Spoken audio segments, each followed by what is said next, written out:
Hello विद्यार्थी मित्रों, chapter number 9 किरण प्रकाश शास्त्र और प्रकाशीय उपकरणों में आज आपने उदाहरणना दाखलाओ ध्यान में लईए। फिजिक्स विषय में धोरण 12 में गया विडियो लेक्चर में आपणे अरीसाનું सूत्र और एनी केंद्र लंबाई की चर्चा करी। अरीसानी केंद्र लंबाई तेनी वक्रता त्रिज्या करता अर्धी होय छे।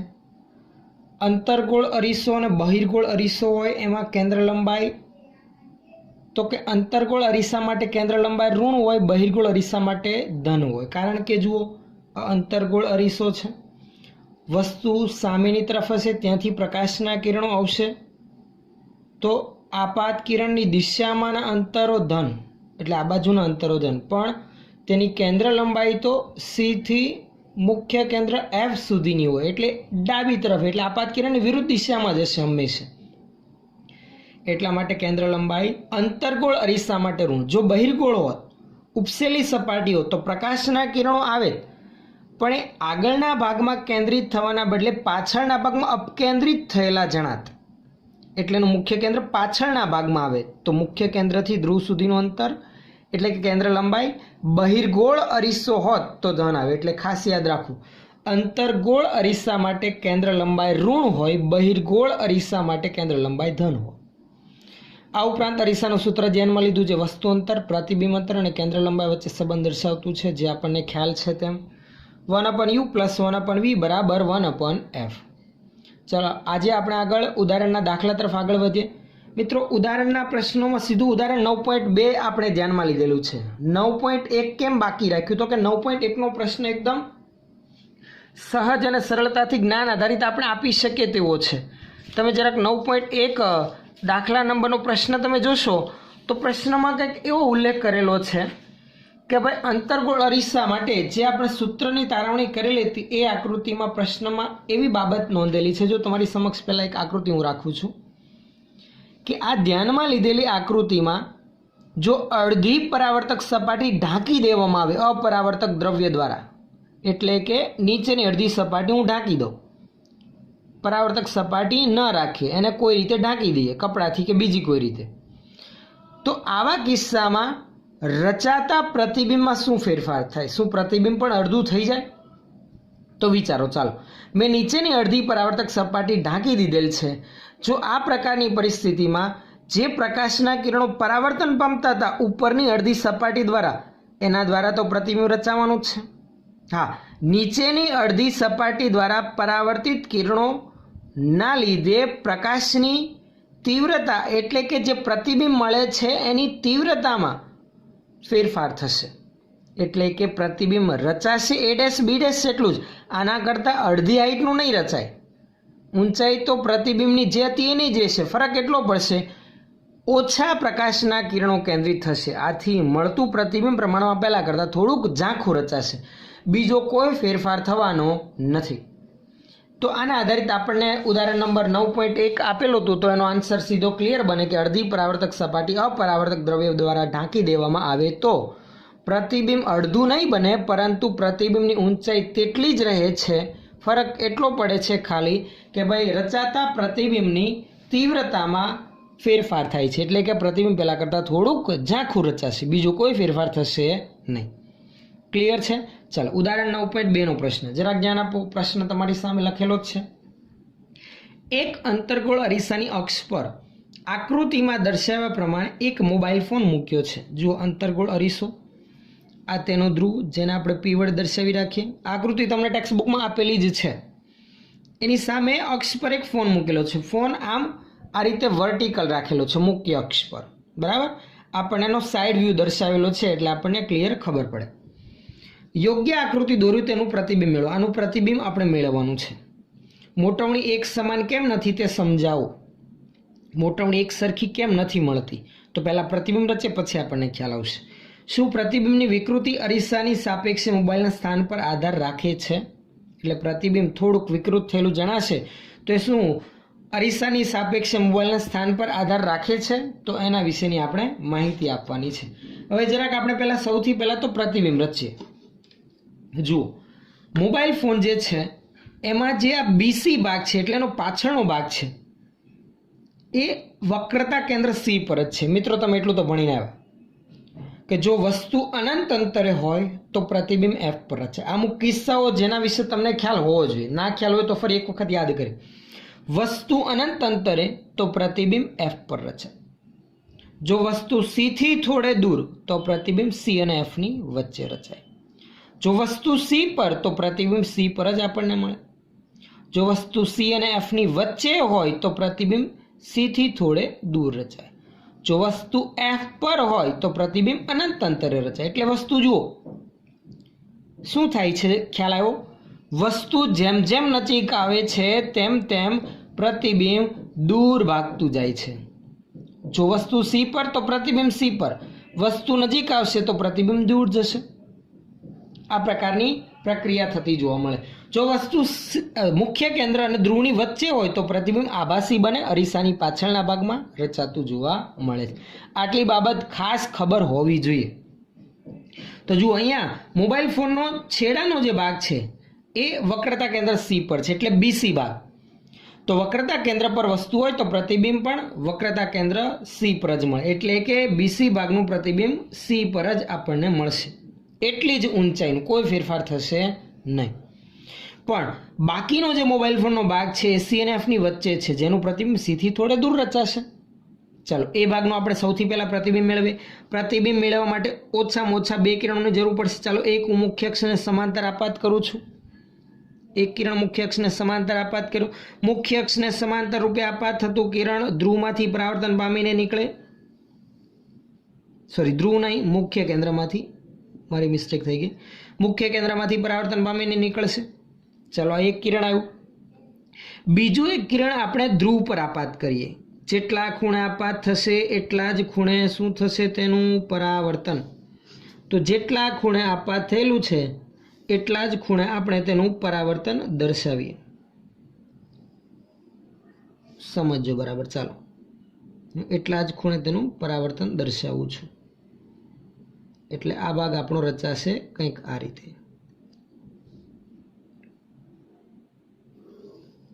જો બંને કિરણો એકબીજાને ક્યાં છેદે છે, ક્લિયર ખ્યાલ આવે છે? અહીંયા આ જગ્યા પર. તો એનું પ્રતિબિંબ મને અહીંયા મળશે. એટલે એ જે ભાગ હતો એ આટલો હાઈટ વાળો થઈ જશે. અહીંયા એનું પ્રતિબિંબ, જેને હું દર્શાવું A' વડે. બીનું પ્રતિબિંબ એટલે BC ભાગનું પ્રતિબિંબ તો ત્યાંનું ત્યાં જ આવશે. બરાબર છે? એટલી જ હાઈટનું, એમાં કોઈ ફેરફાર થવાનો નથી. તો આપણી આકૃતિ આવી રચાશે. જુઓ C ભાગ અહીંયા રહેશે, B ભાગ અહીંયા આવી જશે. એટલે આ B', A', B', C તો એમનો એમ જ આ રીતે. આપણો જે એન્ટેના છે એના વિશેની વાત કરીએ તો એને હું F માંથી આપાત થતું એક કિરણ હું આપાત કરું છું. અહીંયા ધ્યાન આપજો. બરાબર. મુખ્ય કેન્દ્રમાંથી આપાત થાય તો સમાંતર રૂપે પરાવર્તિત થઈને નીકળશે. બરાબર છે? એટલે એ જે એન્ટેના છે એ આપણો પરાવર્તિત થતા કંઈક અહીંયાથી નીકળશે. એટલે કે આ રીતે.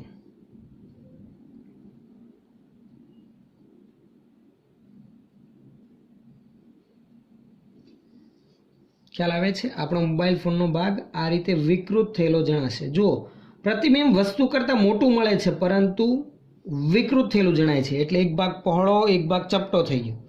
એ જ રીતે આ ગોળાકાર ભાગ છે એના માટે પણ સેમ ટુ સેમ આવું જ કંઈક થશે. સંપૂર્ણ ગોળ રહેવાના બદલે આ રીતે લંબગોળ થઈ જશે. ફેરફાર થવાનો.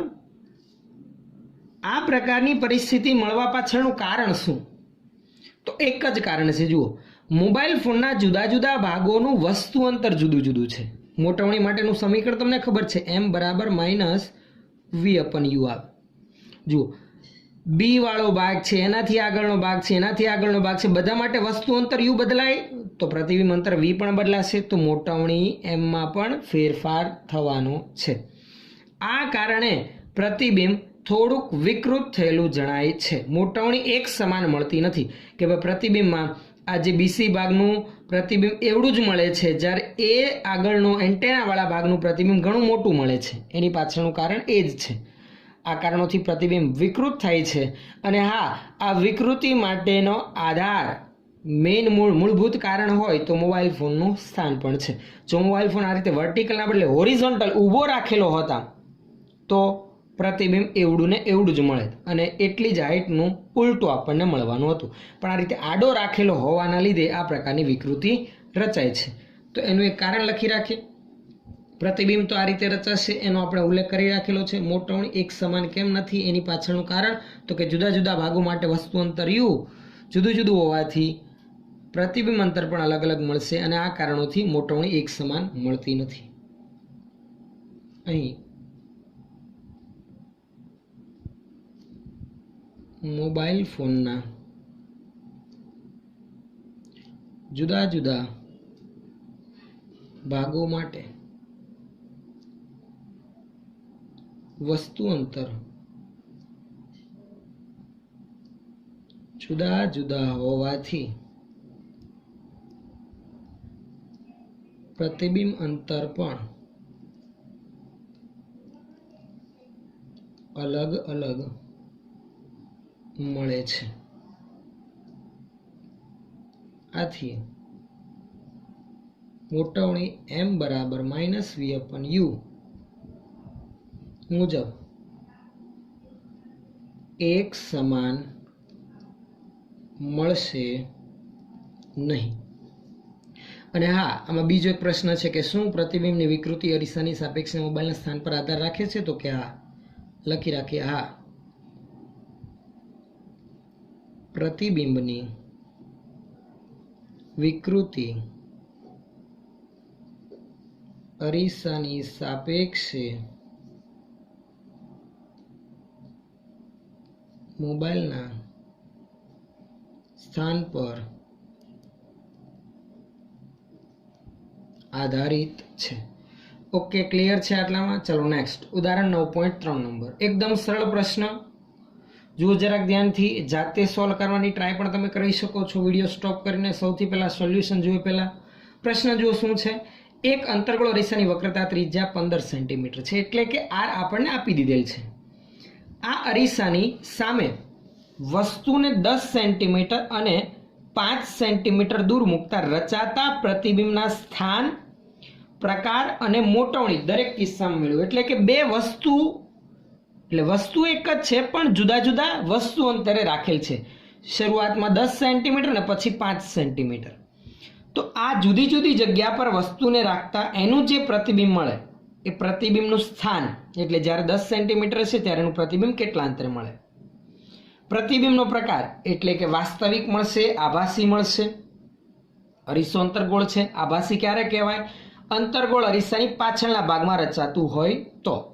પાછળના ભાગમાં રચાતું એટલે કે પ્રતિબિંબ અંતર v ધન મળતું હોય તો આભાસી તેમ કહેવાય.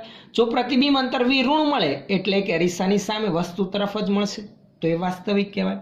અને મોટવણી, સમીકરણ પરથી મોટવણી પણ મેળવી લઈશું. u અને v આપણી પાસે હશે. જુઓ u તો છે, v મેળવી લઈશું કારણ કે વક્રતા ત્રિજ્યા r આપેલ છે. r પરથી f મળશે. u હોય f હોય તો v મળે ને અરીસાના સૂત્ર પરથી. તો સૌથી પહેલા અરીસાના સૂત્રનો ઉપયોગ કરીને પ્રતિબિંબ અંતર v માટે એક વ્યવસ્થિત સમીકરણ મેળવી રાખીએ. બરાબર છે? પછી આપણે બંને કિસ્સા માટે પ્રતિબિંબ અંતર મેળવી. તો સૌથી પહેલા તો વક્રતા ત્રિજ્યા અહીં અંતર્ગોળ અરીસાની વક્રતા ત્રિજ્યા r બરાબર 15 સેન્ટીમીટર. માઇનસ આવશે ને અંતર્ગોળ અરીસો હોવાથી, માટે f બરાબર r/2 બરાબર -7.5 સેન્ટીમીટર. માઇનસ આવવાનું કારણ ખબર પડી. અંતર્ગોળ અરીસોની વક્રતા ત્રિજ્યા અને કેન્દ્ર લંબાઈ ઋણ. બહિર્ગોળ હોય તો ધન, કારણ કે એના માટે પ્રકાશના કિરણો પાછળ કેન્દ્રિત થતા હોય એટલે આપાત કિરણની દિશામાં કેન્દ્ર લંબાઈ ગણવાની આવશે એટલે એ ધન આવશે. તો આ ખાસ યાદ રાખો. અંતર્ગોળ અરીસા માટે કેન્દ્ર લંબાઈ ઋણ. ચલો હવે પહેલો કિસ્સો. એ પહેલા અરીસાનું સૂત્ર, એના પરથી આપણે કેનું વ્યવસ્થિત સમીકરણ મેળવી રાખીએ.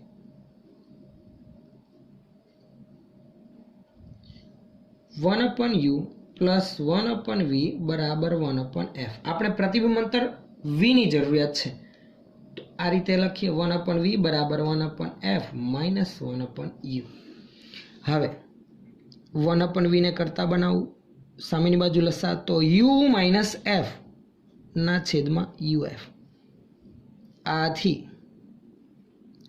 પ્રતિબિંબ અંતર v બરાબર વ્યસ્ત લઈએ તો શું આવશે? uf ના છેદમાં u માઇનસ f. ચલો આ જ સમીકરણ હવે બંને કિસ્સા માટે લાગુ પાડીશું. બરાબર છે, એટલે હું વચ્ચે એક ઊભી લાઈન દર્શાવી દઉં જેથી બંને કિસ્સા એક સાથે આપણે ગણતરીમાં દર્શાવી શકીએ. ક્લિયર ખબર પડે છે? ચલો ધ્યાન આપજો. હવે લખતા છે સૌથી પહેલા પહેલો કિસ્સો, u બરાબર 10 સેન્ટીમીટર માટે. u બરાબર 10 સેન્ટીમીટર, વસ્તુ અંતર 10 સેન્ટીમીટર, પરંતુ એ આવશે ઋણ, કારણ કે અંતર્ગોળ અરીસાની આગળના ભાગમાં વસ્તુ રાખેલ છે.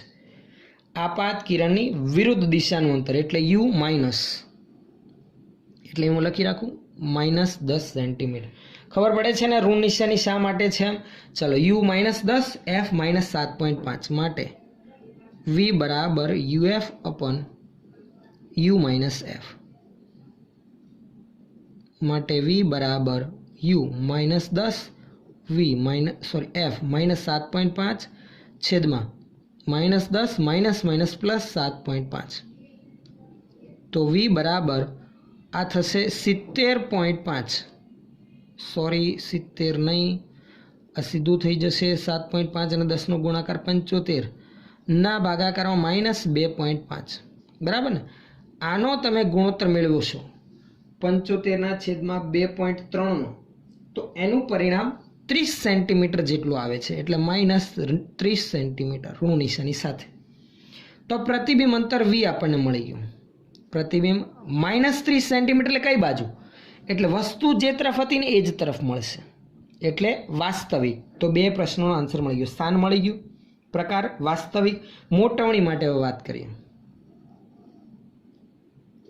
મોટવણી m બરાબર માઇનસ v ના છેદમાં u. ચલો માઇનસ નિશાની તો હતી, v પણ માઇનસ છે માઇનસ 30, છેદમાં u પણ માઇનસ છે માઇનસ 10, માઇનસ માઇનસ ઉપર પ્લસ પણ નીચે માઇનસ છે, એટલે મોટવણી આવશે ફાઇનલ માઇનસ 3. મોટવણીનો કોઈ એકમ આવશે નહીં. પ્રતિબિંબ વસ્તુ કરતાં 3 ગણું મોટું મળે છે. ઋણ નિશાની છે એટલે ઉલટું મળશે. ખ્યાલ આવે છે? હવે એનો ટોટલ ફાઇનલ આન્સર આપણે લખી રાખીએ. આમ પ્રતિબિંબ વસ્તુ તરફ 30 સેન્ટીમીટર અંતરે વાસ્તવિક, ચલો પ્રકાર આવી ગયો, અંતર આવી ગયું, અને 3 ગણું મોટું માઇનસ 3 આવેલ છે એટલે ઉલટું મળશે. ઉલટું મળશે વસ્તુ તરફ પ્રતિબિંબ. ખ્યાલ આવી ગયો? આ આપણો પહેલા ભાગનો આન્સર. ફરી એક વખત જો, પ્રતિબિંબ વસ્તુ તરફ 30 સેન્ટીમીટર અંતરે વાસ્તવિક 3 ગણું મોટું અને કેવું ઉલટું મળવાનું છે, કારણ કે મોટવણી ઋણ છે. જો ધન હોત તો ચત્તું મળે. ચાલો એ જ રીતે બીજા ભાગ માટે લખી રાખીએ. u બરાબર બીજા કિસ્સામાં વસ્તુ અંતર 5 સેન્ટીમીટર છે. આમાં સીધો ખ્યાલ આવે, જુઓ ધ્યાન આપજો. વસ્તુ અંતર u કેન્દ્ર લંબાઈ કરતાં ઓછું છે, એટલે પ્રતિબિંબ આભાસી રચાશે અરીસાના પાછળના ભાગમાં. એટલે પ્રતિબિંબ અંતર v જે ઋણ હતું પહેલા કિસ્સામાં, અહીંયા ધન આવવું જોઈએ. ચાલો ગણતરી કરી. માટે v બરાબર uf અપન u માઇનસ f મુજબ. ચાલો ગણતરી કરીએ. u નું મૂલ્ય -5, f નું મૂલ્ય -7.5 ના છેદમાં -5 માઇનસ માઇનસ પ્લસ 7.5. કેલ્ક્યુલેટરમાં ગણતરી કરશું તો ઉપરનું મૂલ્ય જે છે છેદમાં છે, તો કે ઉપર માઇનસ માઇનસ પ્લસ 5 ગુણાકારમાં 7.5 ના છેદમાં આવશે 2.5. જો આ કેન્સલ થઈ જશે, બરાબર. 7.5 2.5 3, 5 ગુણાકારમાં 3, તો કે આન્સર આવે છે 15. પણ 15 કેવું મૂલ્ય મને મળે છે? ધન મળે છે, એટલે આ થશે આપણું 15 સેન્ટીમીટર પ્લસ મળ્યું. જુઓ પ્રતિબિંબ અંતર v ધન મળે છે, એટલે પ્રતિબિંબ અરીસાની પાછળના ભાગમાં મળશે. આભાસી મળશે. ચલો મોટવણી. m બરાબર -v/u માઇનસ વીનું મૂલ્ય 15, યુનું મૂલ્ય તો કે વસ્તુ અંતર યુ છે -5, અંશ અને છેદનું માઇનસ કેન્સલ, 15/5 મોટવણી આવશે 3. ચલો કોઈ એકમ નથી મોટવણીનું કારણ કે બંને અંતરો જ છે. ધન મળે છે એટલે પ્રતિબિંબ ચત્તુ મળશે. તો હવે આખો ઉલ્લેખ કરી રાખીએ. આમ પ્રતિબિંબ અરીસાની પાછળ કેટલા અંતરે? 15 સેન્ટીમીટર અંતરે કેવું મળશે? પાછળના ભાગમાં હોવાથી આભાસી અને 3 ગણું મોટું તથા ચત્તુ મળે છે. કેવું મળશે? ચત્તુ મળે છે. મોટવણી ધન એટલે પ્રતિબિંબ ચત્તુ આપણને મળશે કારણ કે સમીકરણ શું આવે? પ્રતિબિંબની ઊંચાઈના છેદમાં વસ્તુની ઊંચાઈ. વસ્તુ તો મુખ્ય અક્ષની ઉપર રાખેલું હશે. તો જો પ્રતિબિંબ પણ ઉપરની તરફ મળતું હોય તો જ અંતર ધન આવશે અને તો જ આ કિસ્સામાં આપણને મોટવણી ધન મળે. તો આપણો આન્સર બનશે. ક્લિયર ખ્યાલ આવે છે? પહેલા ભાગમાં વાસ્તવિક, બીજા ભાગમાં આભાસી પ્રતિબિંબ રચાશે. ચલો આગળ ઉદાહરણ 9.3 નો પ્રશ્ન આપણે જરાક ધ્યાનમાં લઈએ અને આગળ વધીએ. આગળનો પ્રશ્ન જુઓ. ઉદાહરણ 9.4. ધારો કે તમે પાર્ક કરેલી કારમાં બેઠા છો. એટલે એક કારને આપણે પાર્કિંગ કરેલી છે તેમાં આપણે બેઠેલા છીએ અને r બરાબર 2 મીટર વાળા એટલે કે વક્રતા ત્રિજ્યા 2 મીટર હોય તેવા સાઇડ વ્યૂ મિરરમાં એટલે સાઇડ ગ્લાસમાં એક વ્યક્તિને કાર તરફ દોડતી આવતી નિહાળો છો. સાઇડ ગ્લાસમાં આપણે જોઈએ છીએ કે એક વ્યક્તિ કાર તરફ દોડતી દોડતી ઘસી આવે છે. જો વ્યક્તિની ઝડપ 5 મીટર પ્રતિ સેકન્ડ હોય, વ્યક્તિની ઝડપ આપણને આપી દીધેલી છે કેટલી? 5 મીટર પ્રતિ સેકન્ડ હોય તો તે અરીસાથી 39 મીટર, બી 29 મીટર, સી 19 મીટર અને ડી 9 મીટર દૂર હોય ત્યારે તેનું પ્રતિબિંબ કેટલી ઝડપથી ગતિ કરતું દેખાશે? સિમ્પલ વસ્તુ છે. જો ધારો કે આ કોઈ કાર છે, બરાબર છે. આ કારના સાઈડ ગ્લાસમાં આપણે નિહાળીએ છીએ. એક વ્યક્તિ આ કાર તરફ ગતિ કરીને આવતી હોય એવું જણાય છે. તો એ આપણે જે જોઈએ છે તો એનું પ્રતિબિંબ જ છે. સાઇડ વ્યૂ મિરરમાં આપણને જે દેખાય છે એ વ્યક્તિનું શું છે? પ્રતિબિંબ.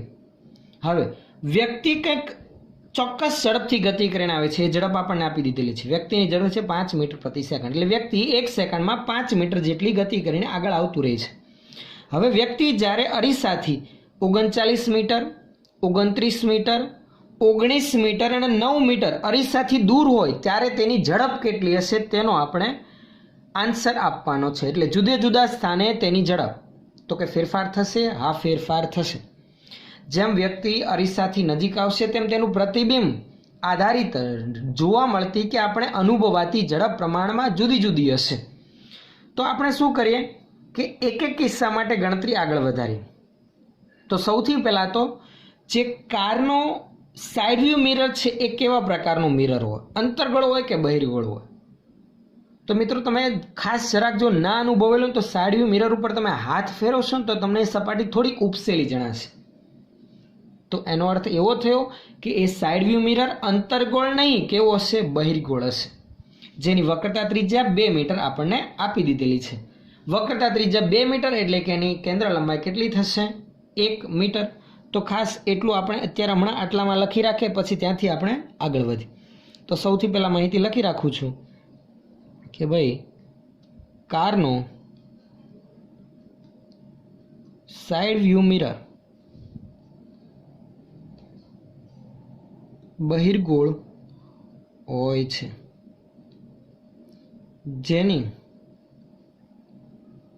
વક્રતા ત્રિજ્યા r બરાબર +2 મીટર. કારણ કે બહિર્ગોળ અરીસો હોય તો એની વક્રતા ત્રિજ્યા ને કેન્દ્ર લંબાઈ ધન આવે, બરાબર છે.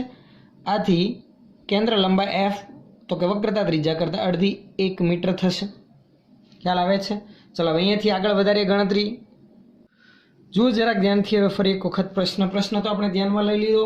તમારી સામે પ્રશ્ન હમણાં શરૂઆતમાં હું ધ્યાનમાં લઉં છું. આપણે 4 અલગ અલગ અંતરે વસ્તુ હોય ત્યારે પ્રતિબિંબની ઝડપ મેળવવાની છે. તો ઝડપ માટે આપણે ઝડપનું સમીકરણ જરાક યાદ કરો. તો ઝડપ બરાબર કાપેલો અંતરના છેદમાં સમયગાળો. સમયગાળો આપણે કઈ રીતે ધ્યાનમાં લઈએ? તો સૌથી પહેલા તો વસ્તુ અંતર નોંધીએ છીએ. જો જરાક ધ્યાન આપજો. એક કિસ્સો આપણે સમજીશું એટલે બાકીના 3 ઓટોમેટિક આપણને ખ્યાલ આવશે.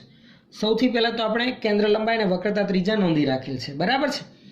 હવે અહીંયાથી આપણે ગણતરી આગળ વધારી કે પહેલા તો અરીસાનું સૂત્ર ધ્યાનમાં લઈએ, જે આપણે હમણાં ધ્યાનમાં લીધું હતું એમ. અરીસો અંતર્ગોળો હોય કે બહિર્ગોળ, બંને માટે સમીકરણ તો એક જ. અરીસાનું સમીકરણ 1/u + 1/v બરાબર 1/f. આપણી પાસે u છે, આપણે v ની જરૂરિયાત પડશે. તો સૌથી પહેલા v મેળવી રાખીએ. આના પરથી આપણે v માટે આ સમીકરણનો ઉપયોગ કરી રાખીએ. આથી સીધું આ લખી રાખું છું, ખબર પડશે ને સાદરૂપ આપીને જે આવે છે uf ના છેદમાં u - f. ચલો પહેલો કિસ્સો, વસ્તુ અંતર u 39 મીટર હોય ત્યારે વસ્તુ u1 બરાબર 39 મીટર. ઋણ આવશે ને? તો કે આ બહિર્ગોળ અરીસા માટે પણ વસ્તુ સામેથી આગળ આવે છે, એટલે આપાત કિરણની દિશામાં અંતર એટલે બહિર્ગોળ અરીસાની પાછળ. જો એક નાની એવી આકૃતિ દોરો એટલે તમને ખબર પડે. જો ધ્યાન આપજો. બરાબર, આ બહિર્ગોળ અરીસો એટલે આપણો સાઇડ વ્યૂ મિરર. આ મુખ્ય અક્ષ. આ છે વ્યક્તિ દોડતી દોડતી આવે છે આ તરફ. બરાબર છે. હવે આપાત કિરણની દિશામાં એટલે આ બાજુનું અંતર હોય તો ધન ગણવાનું, આ બાજુનું ઋણ, એટલે વસ્તુ અંતર u માઇનસ. સમજણ પડે છે? ઓકે, ક્લિયર, ખ્યાલ આવી ગયો. વસ્તુ અંતર 39 મીટર છે ત્યારે પ્રતિબિંબ કેટલા અંતર મળે છે આપણે એ મેળવ્યું. અને પછી 1 સેકન્ડ પછી, તો કે ઝડપ 5 મીટર પ્રતિ સેકન્ડ છે, 1 સેકન્ડ પછી 5 મીટર ચાલી ગયો છે, એટલે વસ્તુ અંતર 39 ના બદલે 5 મીટર નજીક આવી ગયો તો 34 થઈ ગયું છે. ત્યારનું પ્રતિબિંબ અંતર મેળવી લઈશું. તો ખબર પડે ને કે 1 સેકન્ડમાં પ્રતિબિંબ કેટલા અંતરે ખસે છે. પ્રતિબિંબ પહેલા કેટલા અંતરે હતું પછી કેટલા અંતરે રચાયું, તો એના પરથી કરેલું સ્થાનાંતર અથવા તો કાપેલું અંતર આપણને મળી જશે. વસ્તુ અંતર u બરાબર -39 મીટર માટે પ્રતિબિંબ અંતર, શરૂઆતનું પ્રતિબિંબ અંતર v1 બરાબર u1f ના છેદમાં u1 - f. ચાલો u1 -39 f તો કે તો એક જ છે, -39 પ્લસ 1 શું થશે? સોરી, પ્લસ નહીં, વચ્ચે નિશાની છે માઇનસ એ. તો અંશમાં -39 અને છેદમાં -40. ફાઇનલ આન્સર થયો 39 ના છેદમાં 40 મીટર થશે આ. ચલો હું આને હમણાં સાઈડમાં લઈ લઉં છું, હવે ખ્યાલ આવશે ને? ધ્યાન આપજો. ચાલો, પ્રતિબિંબ અંતર 39 ના છેદમાં 40 મીટર આપણને મળી. જ્યારે વસ્તુ આટલા અંતર હતી ત્યારે પ્રતિબિંબ 39 ના છેદમાં 40 મીટર અંતરે રચાય છે. હવે 1 સેકન્ડ પછી શું થશે? વસ્તુ અંતર 5 મીટર ઓછું થઈ ગયું છે, કારણ કે વસ્તુની ઝડપ 5 મીટર પ્રતિ સેકન્ડ છે. એ પણ લખી રાખ્યું. વસ્તુની ઝડપ એટલે કે વ્યક્તિ ની ઝડપ v બરાબર 5 મીટર પ્રતિ સેકન્ડ હોવાથી તે 1 સેકન્ડમાં 5 મીટર અંતર કાપશે, અથવા તો કૌંસમાં લખી શકે નજીક આવશે. 1 સેકન્ડમાં, દરેક સેકન્ડમાં 5 મીટર નજીક આવતું જશે એ વ્યક્તિ કે વસ્તુ જે છે. હવે આપણે 1 સેકન્ડ પછી વસ્તુ અંતર લઈએ. 1 સેકન્ડ બાદ વ્યક્તિનું વસ્તુ અંતર, નવું વસ્તુ અંતર u2 બરાબર -39 પ્લસ 5 મીટર નજીક આવ્યો ને, તો વસ્તુ અંતર કેટલું થશે? 34 મીટર હવે નજીક અંતર આવી ગયો છે, એટલે વસ્તુ એટલે કે વ્યક્તિ હવે 34 મીટર હશે. તો આ વસ્તુ અંતર માટે પ્રતિબિંબ અંતર કેટલું, એટલે પ્રતિબિંબ ત્યારે કેટલા અંતરે રચાયું છે એ મેળવી લઈએ. માટે 1 સેકન્ડ બાદ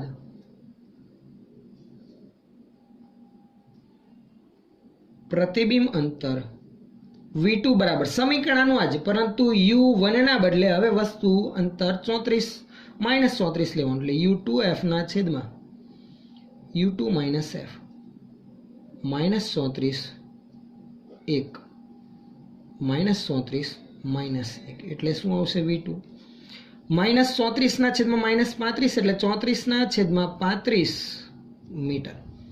હવે જુઓ પહેલા પ્રતિબિંબ અંતર હતું આ 39 ના છેદમાં 40 પછી પ્રતિબિંબ અંતર થયું આ 34 ના છેદમાં 35 સમયના તફાવત કેટલા સમયના તફાવતમાં તો કે 1 સેકન્ડમાં તો કેટલું અંતર કાપ્યું તો કે 39 ના છેદમાં 40 માંથી 34 ના છેદમાં 35 બાદ કરું તો આટલું અંતર કાપ્યું 1 સેકન્ડમાં તો કાપેલા અંતરના છેદમાં સમયગાળો કરું તો પ્રતિબિંબની ઝડપ કેમ કે પ્રતિબિંબ અંતર નો તફાવત છે તો એ પ્રતિબિંબ અંતર 1 સેકન્ડમાં કાપેલું આપણને મળશે માટે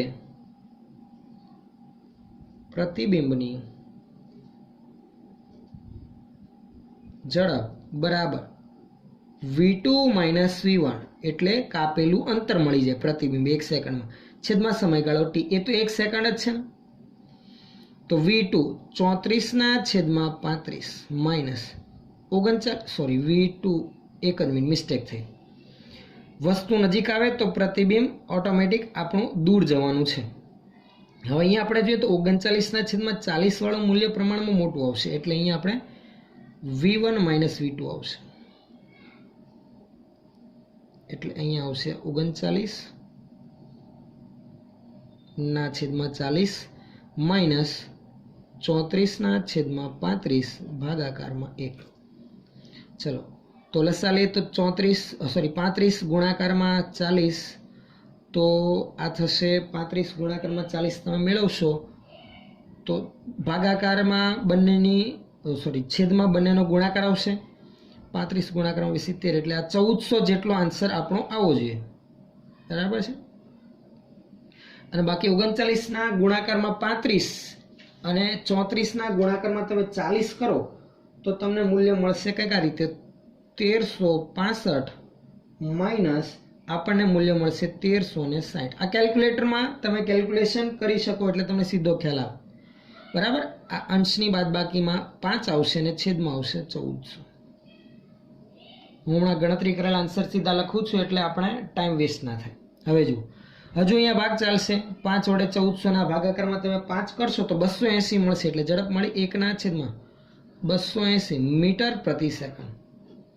આ મળી આપણને પ્રતિબિંબની ઝડપ જ્યારે વસ્તુ 39 મીટરે અંતરે હોય ત્યારે એટલે વ્યક્તિ 39 મીટર અંતરે હોય અરીસાથી ત્યારે તેની ઝડપ 1 ના છેદમાં 280 મીટર પ્રતિ સેકન્ડ છે. હવે એ જ રીતે બાકીના 3 કિસ્સા માટે ગણતરી કરવાની છે કોઈ ફેરફાર નહીં. ચલો હવે વિડીયો સ્ટોપ કરીને તમે એડવાન્સમાં પણ ગણતરી કરી શકો છો. હવે આપણે જરાક ટૂંકમાં માહિતી લખતા જઈશું બરાબર.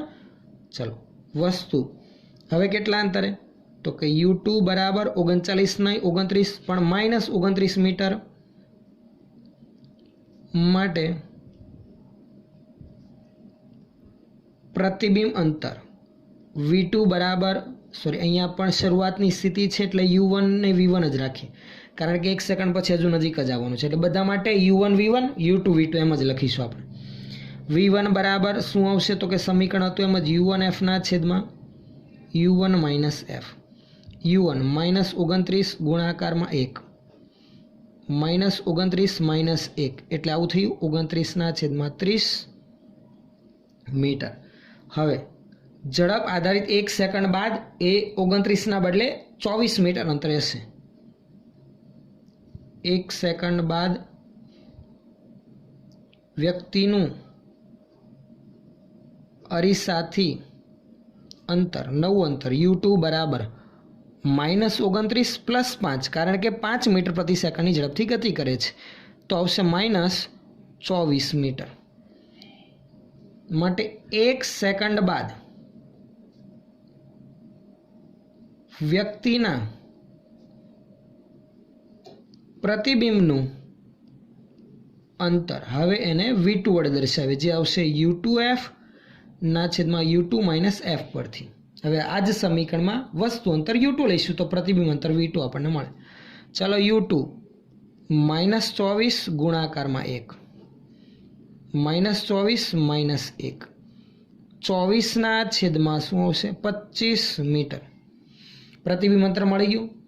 પહેલાં આટલું હતું, હવે આટલું થઈ ગયું. તો 1 સેકન્ડમાં કપાયેલ અંતર પરથી આપણને ઝડપ મળી જાય. માટે પ્રતિબિંબની ઝડપ બરાબર v1 માઇનસ v2 ના છેદમાં t. t એટલે 1 સેકન્ડ. v1 29 ના છેદમાં 30 માઇનસ 24 ના છેદમાં 25 ભાગાકારમાં 1. ચલો લસા 25 ગુણાકારમાં 30 તો 75 અને 750 આવશે. બરાબર.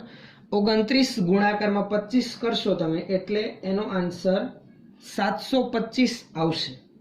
29 ગુણાકારમાં 25 કરશો એટલે એનો આન્સર 725 જેટલો આવતો હોવો જોઈએ. હવે 30 ગુણાકારમાં 24, હવે 24 3 72 થશે એટલે 720. તો અંશમાં 5 અને ભાગાકારમાં 750. 5 વડે ભાગાકાર થશે, છેદમાં ભાગ ચાલશે. તો 15 5 75 એટલે 1/150 મીટર પ્રતિ સેકન્ડ. આપણે બીજા કિસ્સામાં પ્રતિબિંબની ઝડપ મેળવી લીધી. ચલો હવે એ જ રીતે ત્રીજો કિસ્સો. ક્લિયર ખબર પડે છે ને? હવે બીજું કંઈ જ નથી, સેમ પ્રોસેસથી આગળ વધવાનું છે. હવે વસ્તુ 29ના બદલે 19 મીટર અંતરે છે. વસ્તુ u1 બરાબર -19 મીટર માટે પ્રતિબિંબ અંતર આપણે મેળવીએ તો એ આવશે v1 બરાબર u1 f ના છેદમાં u1 minus f. u1 -19 f 1 -19 -1. ચલો -19 ના છેદમાં -20 એટલે 19 ના છેદમાં 20 મીટર. હવે 1 સેકન્ડ બાદ વ્યક્તિનું અરીસાથી અંતર કેટલું હશે? તો કે શરૂઆતમાં વસ્તુ અંતર અને પ્રતિબિંબ અંતર મળી ગયું. 1 સેકન્ડ બાદ વ્યક્તિનું અરીસાથી અંતર એટલે નવું વસ્તુ અંતર u2 બરાબર -19 પ્લસ 5 એટલે કેટલો હશે? -14 મીટર અંતરે આવી ગઈ હશે વસ્તુ એટલે કે વ્યક્તિ. હવે નવું વસ્તુ અંતર એટલે કે વ્યક્તિનું અંતર આવ્યું તો હવે એના પ્રતિબિંબનું અંતર મેળવીએ તો લખી રાખીએ 1 સેકન્ડ બાદ વ્યક્તિના પ્રતિબિંબનું અંતર સમીકરણ v2 બરાબર u2f ના છેદમાં u2 માઇનસ f. ક્લિયર દેખાય છે ને? ઓકે ચાલો. -14 ગુણાકારમાં 1 -14 -1 14 ના છેદમાં 15 આવશે. ચલો v1 માઇનસ v2 કરીશું અને આપણે ઝડપ મેળવીશું. ચલો આગળ વધીએ અહીંયાથી. તો હવે આપણે પ્રતિબિંબ અંતર મેળવી રાખીએ ત્રીજા કિસ્સા માટે પ્રતિબિંબ અંતર બરાબર v1 માઇનસ v2 ના છેદમાં t. v1 આપણું મળેલું હતું 19 ના છેદમાં 20, v2 આપણને મળ્યું 14 ના છેદમાં 15 છેદમાં 1. હવે લસા 15 ગુણાકારમાં 20 એટલે આવશે 300. તો ભાગાકારમાં હું 300 લખી રાખું છું. 19 ગુણાકારમાં 15 તો આપણે 19 ગુણાકારમાં 190 આ ધરી તો બીજા આપણને મૂલ્ય મળશે. તો છેલ્લે ફાઇનલ 19 ગુણાકારમાં 15 અને 14 ગુણાકારમાં 20 કરતા 5 બાકી રહેશે. અહીંયા પણ સાદરૂપ આપશો તો ફરી 5 વડે ભાગ ચાલશે. 60 ગુણાકારમાં 5 એટલે 300 તો 1/60 મીટર પ્રતિ સેકન્ડ જેટલી આપણને ઝડપ મળશે. સોરી, પ્રતિબિંબની અંતરની પ્રતિબિંબની ઝડપ. ચલો છેલ્લો કિસ્સો આપણો હવે ધ્યાનમાં લઈએ જેમાં વસ્તુ અંતર 9 મીટર છે. તો હવે લખતા જઈએ આગળ કે વસ્તુ કે વ્યક્તિ u1 બરાબર -9 મીટર અંતરે હોય ત્યારે પ્રતિબિંબ અંતર v1 બરાબર u1 f ના છેદમાં u1 માઇનસ f -9 ગુણાકારમાં 1 -9 -1 -9/-10 9/10 મીટર. 1 સેકન્ડ બાદ વ્યક્તિનું અરીસાથી અંતર નોંધી રાખીએ. 1 સેકન્ડ બાદ વ્યક્તિનું અરીસાથી અંતર 5 મીટર પ્રતિ સેકન્ડની ઝડપથી ગણતરી કરે છે તો 9ના બદલે 4 મીટર અંતરે આવી ગયો છે. u2 બરાબર -9 + 5 -4 મીટર. હવે 1 સેકન્ડ બાદ વ્યક્તિના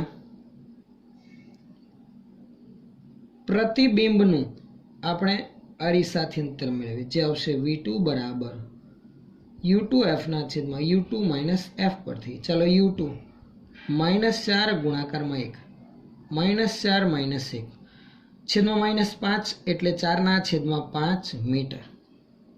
હવે પ્રતિબિંબ અંતર આથી પ્રતિબિંબ અંતરની ઝડપ બરાબર v1 - v2/t. મિત્રો v1 v2 ઝડપ નથી, પ્રતિબિંબના સ્થાનો છે.